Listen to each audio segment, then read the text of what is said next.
Bon, bonjour à tous, Iskandarenia, comme d'habitude. Lyonnais c'est frais.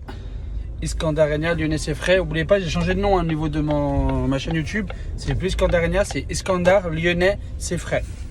Iskandar Lyonnais c'est frais. Pour ceux qui ne sont pas déjà abonnés, abonnez-vous, partagez, commentez. Ça commence à monter, on a 110 abonnés, 1700 vues. Donc ça commence. Merci à la team, hein, ça fait plaisir. Ça monte petit à petit, tranquillement. Ma passion, je kiffe faire ça, donc tant mieux. On m'a dit que je faisais plus des bonnes analyses.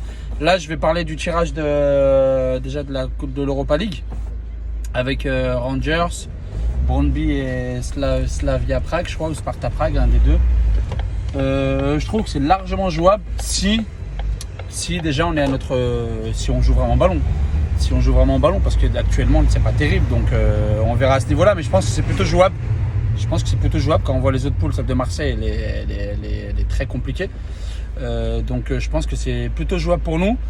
Au niveau des petits transferts, j'avais pas fait des petits points à ce niveau-là. Cornet qui part, je suis très content parce que c'est un prix inespéré, il faut dire la vérité. Shaqiri, moi j'ai hâte de voir. Emerson, bon joueur. Marcelo, ça doit se décanter. Donc on va attendre encore ce qui va se passer. Au niveau de Thiago Mendes, au niveau d'Award, Slimani et autres, on attend ce qui se passe. Mais je suis plutôt satisfait. Il y a de grandes chances. Azmoun, je ne le connais pas plus que ça. On m'a dit que c'est un sacré joueur, donc à voir.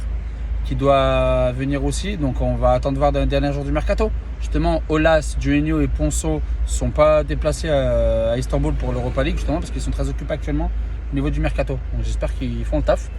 Puis on va faire l'avant-match, hein, puisque ce soir, match à Nantes, donc Nantes-Lyon, pour la 4e journée de Ligue 1. Je verrai peut-être comme la dernière fois, hein, quand clairement c'est l'obligation pour les 3 points. Au bout d'un mois, il va falloir qu'on se lance. Hein. Et je peux en plus avec Shaqiri dans le groupe, il y a Emerson aussi. Donc il y a le retour de Slimani qui était suspendu, même si les gens le critiquent, moi je trouve que devant il peut faire le taf. Il y a à voir la compo qu'il va faire, j'ai pas regardé. L'avant-match, si la compo a été tombée ou pas officiellement. Mais j'ai hâte de voir ça, j'espère qu'en prenant 3 points, ce sera pas facile. À Nantes, on a souvent des difficultés. Comme Boiré, il gêne beaucoup les équipes adverses avec l'équipe dans lesquelles il entraîne en général. Donc j'ai hâte de voir ça. Puis j'espère qu'on va prendre les 3 points. Si on fait la même première mi-temps que la dernière fois, moi je ne m'inquiète pas plus que ça, mais c'est derrière après. C'est dans la tête, il ne faut pas avoir peur de gagner, il faut imposer son jeu, il faut imposer son style. Il ne faut surtout pas avoir des leaders. Il faut avoir des leaders. Donc quand je vois Dubois capitaine, moi c'est pas un joueur qui va me transcender. Un capitaine doit te transcender quand ça ne va pas. J'aurais plus vu un Paqueta ou quelqu'un du cru de Lyonnais. Mais bon. Donc j'espère qu'on gagnera tout l'art, qu'on prendra les 3 points, puis il faudra faire la différence. Hein. Il y a pas de... C'est là-dessus, on fera la différence. Moi, on va dire que je suis mitigé, je suis plutôt confiant. Quand j'ai vu la première mi-temps de Clermont, à la fin ça m'a inquiété, surtout deux buts sur coup de pied arrêté. Donc j'espère qu'ils n'ont pas travaillé, que Shaqiri va apporter quelque chose. Allez la team, bonne fin de journée à vous, à tout à l'heure pour le débrief du match. Et puis ma devise, hein, Lyonnais c'est frais, et la chaîne Iskandar Lyonnais c'est frais, pour la chaîne YouTube pour ceux qui l'ont pas. Allez, bonne fin de journée, à tout à l'heure pour le débrief.